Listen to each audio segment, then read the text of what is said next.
ఇక గ్రేటర్ హైదరాబాద్ పరిధి నుంచి మొత్తం 1.06 లక్షల ఎల్ఆర్ఎస్ దరఖాస్తులు వచ్చాయి. పరిశీలనలు మొదలై వేర్వేరు స్థాయిల్లో నిలిచినవి 33,000 ఉన్నాయని స్టాటిస్టిక్స్ చెబుతున్నాయి. మరో 2,500 దరఖాస్తులను తిరస్కరించినట్లుగా తెలుస్తోంది. 24,000 దరఖాస్తులకు షార్ట్ ఫాల్ సమాచారం ఇచ్చామని, 3 సంవత్సరాలు కావడంతో ఎల్ఆర్ఎస్ దరఖాస్తులను పట్టించుకోవట్లేదని యంత్రాంగం చెబుతోంది. వారి ఫోన్ నెంబర్స్కి సమాచారం అందించి అందరినీ అప్రమత్తం చేస్తామని అధికారులు చెబుతున్నారు. సరైన పత్రాలతో దరఖాస్తులు సంబంధిత సర్కిల్ ఆఫీసులను సంప్రదించాలని ప్రణాళిక విభాగం సూచించింది. ఈ దరఖాస్తుల పరిశీలనతో బల్దియాకు 450 కోట్ల ఆదాయం వస్తుందని అధికారులు అంచనా వేస్తున్నారు.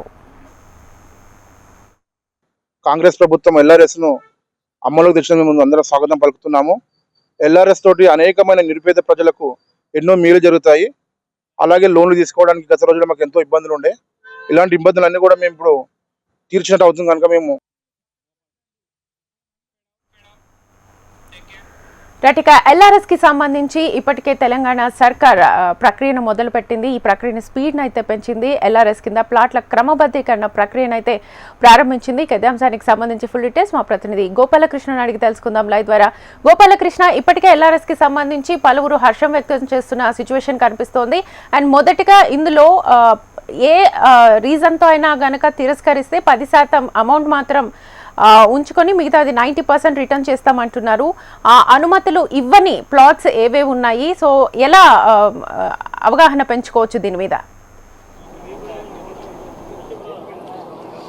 ముఖ్యంగా ఎల్ఆర్ఎస్ అనేది నిజంగా ఒక బ్రహ్మ పదార్థంగా మారిందని చెప్పుకోవచ్చు. ఎందుకంటే 2020 చట్టం ప్రకారం అప్పుడున్నటువంటి బీఆర్ఎస్ ప్రభుత్వం తెచ్చినటువంటి ఈ ఎల్ఆర్ఎస్ సిస్టమ్కి చాలామంది వ్యతిరేకత చూపించారు. అప్పుడు రుసుము కూడా ఎక్కువగా ఉండడం, అలాగే ఎల్ఆర్ఎస్ పై సరిగమైనటువంటి అవగాహన లేకపోవడంతో అప్పుడు చాలామంది కట్టేందుకు కూడా వెనక్కి దగ్గారు. కానీ చివరికి కట్టిన తర్వాత ప్రజల్లో వ్యతిరేకత రావడం, పెద్ద ఎత్తున తిరస్కరించడం లాంటివి జరగడంతో ప్రభుత్వం కూడా వెనక్కి తగ్గింది. కానీ ఇప్పుడు కాంగ్రెస్ ప్రభుత్వం వచ్చిన తర్వాత మళ్ళీ సర్కారుని ఆదాయాన్ని పెంచుకునేందుకు ఖచ్చితంగా ఎల్ఆర్ఎస్ తీసుకోవాలనేటువంటి అంశాన్ని మరొకసారి కాంగ్రెస్ ప్రభుత్వం తీసుకొని వచ్చింది. అయితే దీనిలో కొన్ని సవరణలు అయితే చేసిందని చెప్పుకోవచ్చు. ఎక్కడ అంటే ముఖ్యంగా క్రమబద్ధీకరణ, ఫ్రీ ప్లాట్ స్పేస్కి సంబంధించినటువంటి అంశాల్లో ఎల్ఆర్ఎస్ చేస్తే కనుక వారికి 25% డిస్కౌంట్ వరకు కూడా చేసింది. అట్లాగే పెండింగ్లో ఉన్నటువంటి దరఖాస్తుల అంశాలను కూడా వెంటనే క్లియర్ చేయాలనేటువంటి ఒక నిర్ణయానికి వచ్చారు. ఇప్పటికే జిల్లా స్థాయిలో వరకు, మున్సిపాలిటీ స్థాయి వరకు అధికారులను అప్రమత్తం చేసింది. ఉత్తర తెలంగాణలో ఉన్నటువంటి అన్ని మున్సిపాలిటీలు, అన్ని కార్పొరేషన్లో ఇప్పటికే దీనికి సంబంధించినటువంటి వర్క్ అయితే జరుగుతుందని చెప్పుకోవచ్చు. మార్చి 31 వరకు కూడా ఈ అంశం వేగవంతంగా జరిగేందుకైతే చర్యలు తీసుకుంటున్నది. ముఖ్యంగా 1000 కోట్ల ఆదాయాన్ని టార్గెట్గా పెట్టుకొని గవర్నమెంట్ పనిచేస్తుందా అంటే అవుననే చెప్పాలి. ఒక్కసారి ఉత్తర తెలంగాణలోని కొన్ని మేజర్ మున్సిపాలిటీకి సంబంధించినటువంటి పెండింగ్ దరఖాస్తులు మనం చూస్తే పెద్దపల్లి మున్సిపల్ పరిధిలో 9,675 దరఖాస్తులు పెండింగ్లో ఉన్నాయి. రామగుండ మున్సిపల్ పరిధిలో 7,078 దరఖాస్తులు, అలాగే మంతని మున్సిపల్లో 894, పెద్దపల్లి రూరల్ ఏరియాలో 6,334, ఇలా చాలా చోట్ల పెద్ద మొత్తంలో దరఖాస్తులు పెండింగ్లో ఉన్నాయి. ఇవన్నీ కూడా కరీంనగర్లో చూస్తే 50,000కు పైగా దరఖాస్తులు పెండింగ్లో ఉన్నాయి. సో డెఫినెట్గా ఇవన్నీ వెంటనే చేసేందుకు ప్రభుత్వం అయితే సన్నద్ధమైంది. ఇప్పటికే అధికారులకు ఒక క్లియర్ కట్గా ఆదేశాలు అయితే వచ్చాయి. దిగువ స్థాయిలో ఉన్నటువంటి అధికారులకు ట్రైనింగ్ పొజిషన్ కూడా కంప్లీట్ చేశారని చెప్పుకోవచ్చు. ఇక మరొకటి కీలకమైన అంశం చెప్పుకోవచ్చు.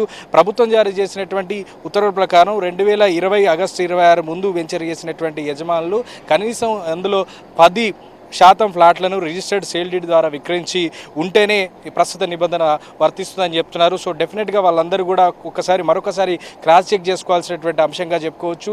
మరోవైపు మీరు అన్నట్టు ఒక హర్షం అయితే వ్యక్తం చేస్తున్నారు. ఎందుకంటే చాలామంది ఫీజులు కట్టి సందిగ్ధావస్థలో ఉన్నారు. అలాగే ఎల్ఆర్ఎస్ లేకపోవడం వల్ల కొన్ని చోట్ల ఫ్లాట్స్ అమ్ముకోలేని పరిస్థితి ఉంది. ఎందుకంటే పెద్ద ఎత్తున అవగాహన కార్యక్రమాలు గతంలో చేశారు ఎల్ఆర్ఎస్ సంబంధించి. ఎల్ఆర్ఎస్ ఉంటేనే ఫ్లాట్లు తీసుకోవాలనేటువంటి అవగాహన చాలామంది కొనుగోలుదారులు వచ్చినటువంటి పరిస్థితులు. సో ఇప్పుడు ఎల్ఆర్ఎస్ పెండింగ్గా ఉండడంలో అందరికీ కూడా రియల్ ఎస్టేట్లో డౌన్ అయినటువంటి పరిస్థితులు కూడా ఉన్నాయని రియాల్టర్లు బాధపడుతున్నారు. సో డెఫినెట్గా ఇది ఒక బూస్టప్ అయితే అవుతుంది రియల్ ఎస్టేట్కి అని చెప్పుకోవచ్చు. సో డెఫినెట్గా ఫ్లాట్స్ ఎక్కువ అమ్ముకోవడం వల్ల ప్రభుత్వానికి కూడా ఆదాయం, రిజిస్టర్ ఆదాయం ఖచ్చితంగా చేకూరుతుంది అనేటువంటి ఒక ఆశలు అయితే ఉన్నారు. Right Gopalakrishna, thank you.